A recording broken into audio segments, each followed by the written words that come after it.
میں تو آج بھی اس کے حصے کے تھپڑ اپنی گالوں پہ برداشت کر رہی ہوں، تو یہ کدھر گیا؟ اردشیر نام کا بادشاہ تھا، حضرت محدث ابن الجوزی آج سے کچھ 700 سال پہلے لکھتے ہیں۔ اردشیر بادشاہ بڑا خوبصورت تھا، جوان تھا، بڑا عقل مند تھا۔ اس نے اس طرح کہ قریب کی ساری ریاستوں پہ قبضہ کر لیا۔ بڑا عقل مند زیرک تھا، قبضہ ہو گیا۔ ایک بادشاہ بڑا سخت تھا، اس کے ساتھ جب پنجہ آزمائی ہوئی تو اردشیر کہتا ہے اس پہ میرا قبضہ نہیں ہو رہا تھا، اور جب ہم نے ساری ریاستوں نے مل کے اس پر حملہ کیا تو ایک قلعے کے اندر قلعہ بند ہو گیا۔ اردشیر بڑا خوبصورت آدمی تھا، بڑا سمجھدار تھا، تو وہ بادشاہ قلعہ بند ہو گیا، اس نے کہا نکلنا ہی نہیں۔ اب وہ اندر بند ہے، یک بارگی حملہ کیا تو وہ بڑا قلعہ تھا، اس میں بند ہو گیا۔ اس بادشاہ کی نا جس پر حملہ کیا، اس کی بیٹی اچانک ایک دن قلعے کی دیوار پہ چڑھی تو اردشیر کے حسن و جمال کو دیکھا تو عاشق ہو گئی، اور اپنے ہی باپ کے خلاف اسے کہنے لگی کہ اگر تو میرے ساتھ شادی کا وعدہ کرے نا تو میں تجھے رستہ بتاتی ہوں حملہ کرنے کا۔ اس نے کہا میرا وعدہ رہا، تو رستہ بتا۔ اس نے رستہ بتایا اس لڑکی نے، اور بادشاہ نے حملہ کیا تو اس کا باپ قتل کیا، اس علاقے پہ قبضہ کیا شادی کے وعدے پر۔ ہاں نفسانی خواہش بندے کو اندھا کر دیتی، نہیں سمجھ آتی اس کو میں کدھر جانا ہے، اندھا کر دیتی۔ حملہ کیا، اور جب اس لڑکی کو لے کے آیا نا اپنے محل میں، تو پہلے دن شادی کی پہلی رات تھی، تو بستر بچھایا کنیز نے، تو وہ کبھی کروٹ ادھر بدلتی کبھی ادھر بدلتی، تو بادشاہ کہنے لگا کیا ہے؟ کہنے لگی بستر میں کچھ ہے، مجھے تکلیف دے رہی۔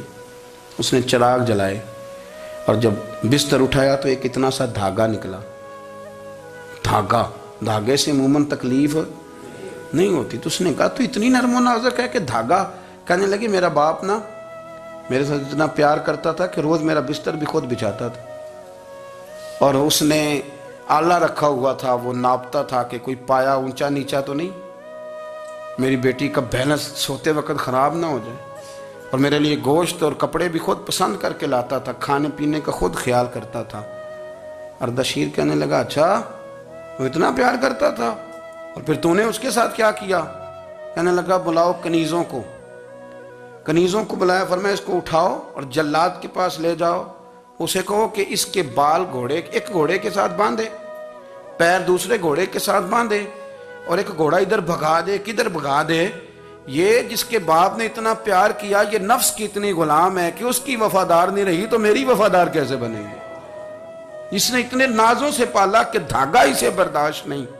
او یارو یاد رکھو، اگر نفس کی غلامی کرو اور بڑے وفاداروں کو چھوڑ کے غلامی کرو تو پھر کہو وفادار مل جائیں، کوئی بول اب لڑا نہ بول بیٹھی ہوں دے خصم ناراض بڑ بولیاں دے، کہاں سر کھائے تے بلبل ٹھنڈ پائے، بڑے فرق نہیں سجنا بولیاں دے، جڑیاں خصماں دی وچ رضا وسن، پاگ جاگ جاندے انہاں گولیاں دے، آپ ادلیاں نو سردار پین تکے تے شرما والیاں نو چوٹے ڈولیاں دے۔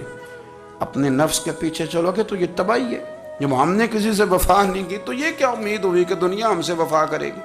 اللہ رسول کی مرضی کے مطابق اصول پسند زندگی بنائیں، ایک ایک کر کے اپنی خواہشات سے پیچھے ہٹیں، تھوڑے پہ گزارا کرنا سیکھیں، اپنے نفس کو سمجھائیں۔